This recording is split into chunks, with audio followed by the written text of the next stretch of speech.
S-Chan presents.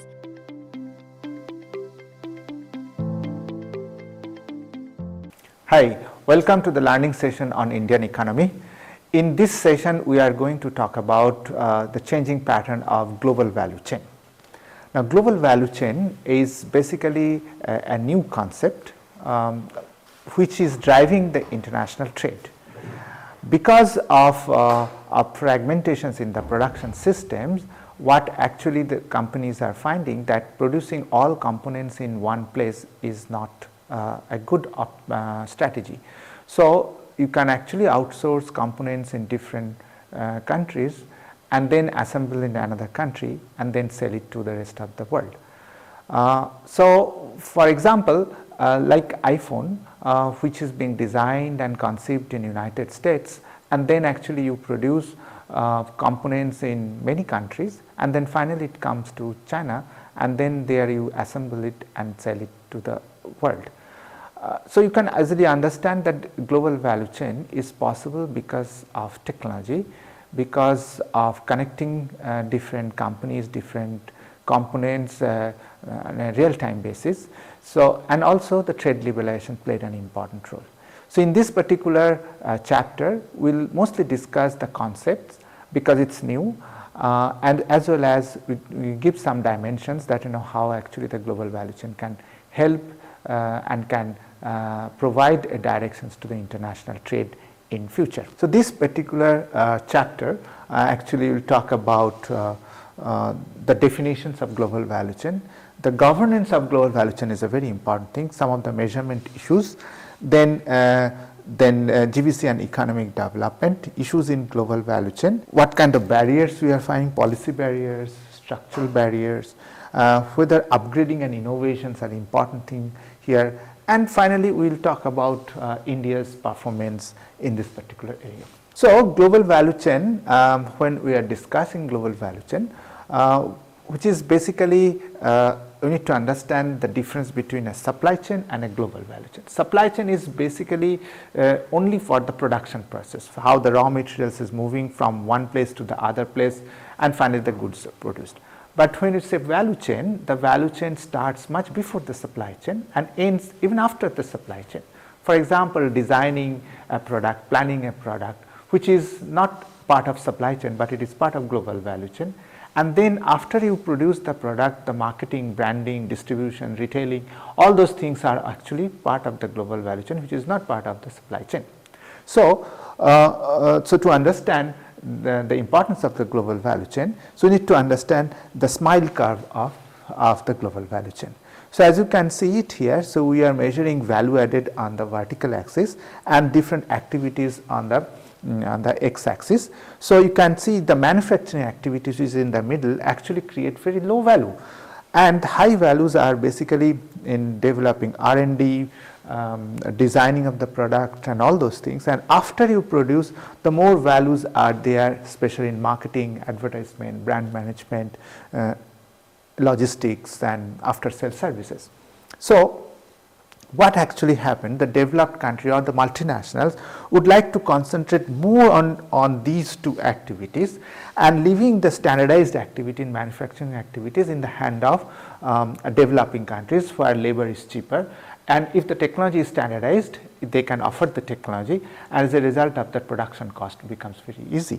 So, so you can understand the governance of the global value chain in this case becomes very important, that how you are governing a particular value chain. So, large multinationals actually try to control this entire value chain, which is spread all over the world, are very intricately, because what happens here, small mistakes actually can create a problem. Or what actually being conceived or being observed, that if there is any natural disaster or if there is any supply chain disruptions because of political issues, maybe war, maybe conflict between the countries, then the entire value chain will be affected. For example, because of tsunami, Toyota's value chain got affected, but Toyota is very resilient because Toyota had a plan that in case of any kind of such issues, how actually they can revive the value chain fast. So there could be an alternative places where actually a lot of production process need to be done. So the modern discussion or post-COVID discussion, post-China US war, trade war discussion, the global value chain is now being conceived is as one of the challenging area, because companies are already laid down the process. It's not so easy to wind up everything. So how actually the redundancy can be handled in a new kind of a situation is basically an important issue. Few things here basically to understand the ecosystems of the global value chain, because why developing countries are looking for global value chain. The developing countries are looking for global value chain because with the technology, with the ideas, there is a possibility of upgrading. So SMEs can get an opportunity to upgrade their product, which is possible when you have skill, when you have a right kind of policy. So in absence of those kind of policies, global value chain may not work as a right strategy. So as we just mentioned, international trade has been revolutionized because of the international fragmentation of production. As a result, trade in parts and components dominates the international trade. So almost 60 to 70% of the world trade is right now components. If you open up your mobile phone, you really do not know where it is produced, because its components are actually coming from different countries. Some components are coming from Taiwan, some from China, some from US, some from Germany, some from Japan, and maybe finally the output is from a factory close to your or to any country close to your home country, or maybe in India. Okay, so because of this manufacturing process, it becomes a complex situation. So every country's trade policy matters a lot. So the dependence of one country on the other country is actually increasing.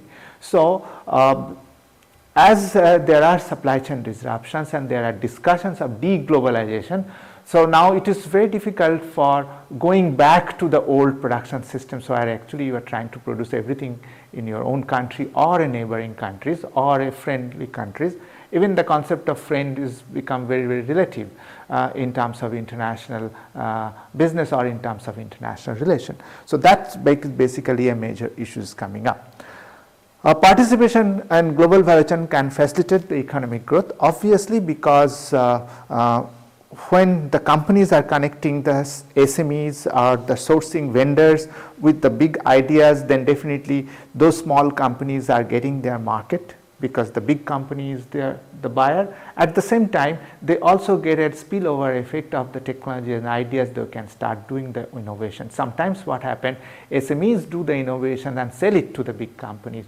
So this upgrading is actually very, very important. Now what we see that there are opportunities, there are challenges. One of the major barriers is basically in different countries, how companies are doing business are different. So in some countries, the companies are very open for ideas, open for new technology. The human capital in the company are able to absorb new technology, new ideas very fast, so they can do an innovation. And as a result, some countries are significantly involved in global value chain. For example, many Southeast Asian countries are actively engaged in international trade, which is mostly in parts and components, and actually they are in case of global value chain. But some countries may not be able to move up because the absorption capacity is relatively less. And so multinationals always look at where the costs are low, where the risks are low, where the innovations are possible, where technology is safe to transfer. Okay? The single most significant constraint according to the countries and sources of trade related aid is insufficient infrastructure.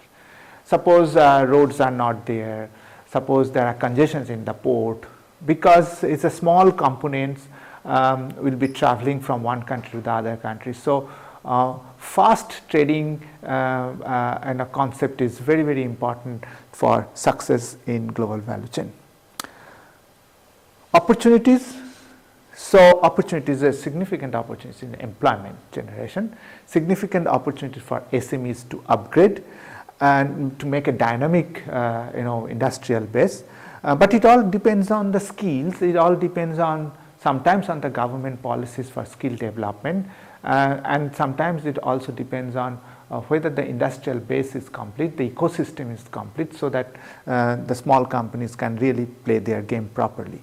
So, the factors influences productivity and the effective allocation of inputs, as well as the demand for skills and skill composition of the workforce are very, very important in this case.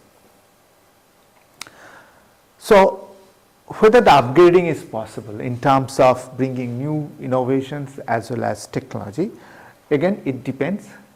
We have seen some Southeast Asian countries have really developed themselves through innovations and technology upgrading, and sometimes it is not possible, maybe there is a lethargy in the industrial sector, or there may be a policy barriers, there may be skill barriers, as a result it is not possible. So, what we see the contribution of the growth of the total manufacturing trade. So, we can see the trade in intermediate goods are actually increasing, and when there is a contribution of decline in total manufacturing trade, again we say that final goods contributions are more. So, trade in intermediate goods more or less consistent in last couple of decades. So, if you look at India, the participation of India's global value chain. So, two sectors which basically becomes very prominent. One is in case of petrochemical petroleum, and as a second one on diamonds. India does not produce petroleum, so it imports crude oil, do the value addition here, that means refining and bringing out lot of byproducts, and then it exports it. So, this is basically the directions of global value chain. Similarly, in case of diamonds also do it. So, we import from southern African countries and we process it, hand cut and put it in jewelries and sell it outside. So, do lot of value addition. But apart from these two products, India's participation in global value chain is significantly high in case of automobile sectors. We can also see in pharmaceuticals, bit of in textiles. So, in all these cases the possibility of innovations are very, very easy, and now India is also trying to become part of the electronics global value chain. So, forward linkage and the backward linkage, the two things are very important in case of global value chain. So, forward linkage means that how much value additions I am doing on the product is going to the other country, and then other country is exporting to the third country.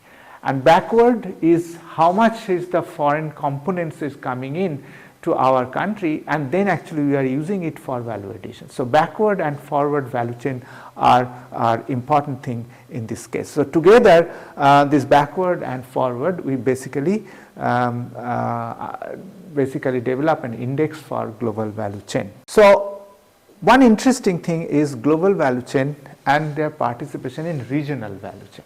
For regional development, for example, Southeast Asia, for regional development, what we see is basically lot of trading among themselves. So, it's called nearshoring. So, if there are land borders and there are different countries, so it can develop industrial sectors near the land border, so that it crosses the border, gets an advantage of the other countries in terms of lower labor cost, maybe a cheaper resource cost, electricity and energy, and get it developed and bring it back. So, there is a possibility of lot of regional value chain. So, that is basically one of the important thing what we can see, that Asia's regional value chain is quite high.